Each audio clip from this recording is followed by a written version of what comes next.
اللہ تعالیٰ قرآن میں فرماتے ہیں، بے شک میں ان کے قریب ہوں۔ اس آیت کا پھر اگلا حصہ کچھ یوں ہے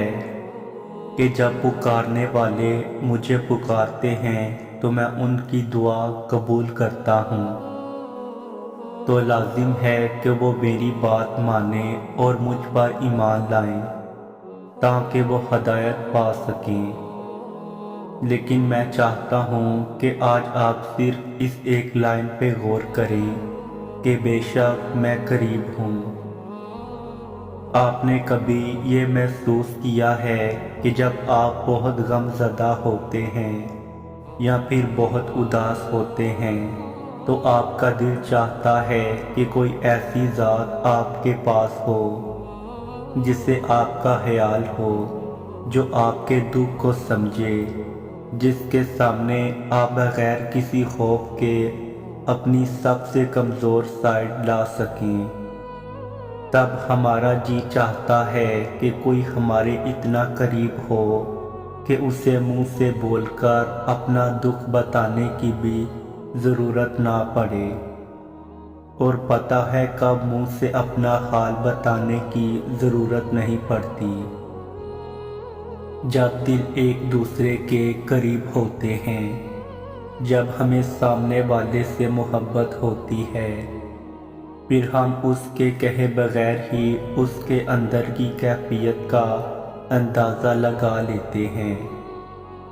بالکل ایسے ہی اللہ تعالی ہم سے فرما رہے ہیں کہ وہ ہمارے قریب ہے۔ ہمیں اسے اپنی بات سمجھانے کے لیے یا اپنا دکھ بتانے کے لیے لفظوں کی بھی ضرورت نہیں ہے۔ ہمیں اسے اپنا دکھ دکھانے کے لیے آنسو کی بھی ضرورت نہیں ہے۔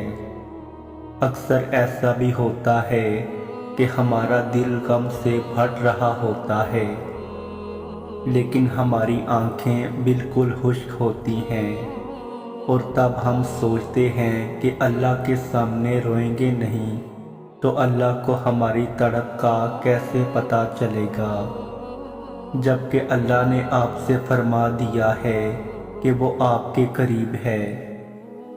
ہم اگر انسانوں کی بات کریں تو جسمانی طور پر بہت سے انسان ہمارے قریب موجود ہوتے ہیں، لیکن روحانی طور پر اللہ کو ماننا تو آسان ہے، لیکن اللہ کی ماننا مشکل کام ہے۔ اس لیے اللہ کبھی کبھار ہمیں زندگی کے اس موڑ پر لا کھڑا کرتا ہے جہاں ہمارے پاس کوئی بھی آپشن نہیں بچتا، پھر ہمیں اللہ کی ماننی ہی پڑتی ہے، اور یہی ہمارے ایمان کا امتحان ہوتا ہے کہ جس چیز کا ہم اللہ سے دعویٰ کرتے ہیں کیا واقعی ہم اس پر پورا بھی اتر سکتے ہیں۔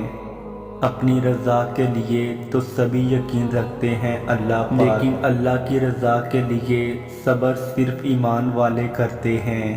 پختہ ایمان والے۔ اور یاد رکھیں کہ جو اللہ کی بات نہیں ٹالتے،